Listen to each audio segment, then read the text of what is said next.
Hindi naman makakaapekto sa Commission on Elections o COMELEC ang hatol na suspensyon ng Office of the Ombudsman kay Marikina Mayor Marcy Teodoro.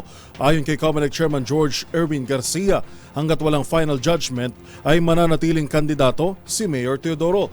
Maaari pa rin anyang maproklama si Teodoro kung sakaling manalo ito.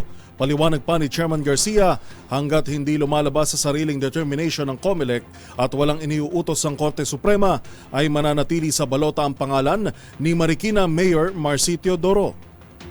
Hanggat wala kaming desisyon na pinal to sa kung siya man ay may hinaharap na kaso o walang utos sa atin ng Korte Suprema na final and judgment na tanggalin yung pangalan ng isang kandidato, mananatili yung isang kandidato ano pa man ang tinanggap niya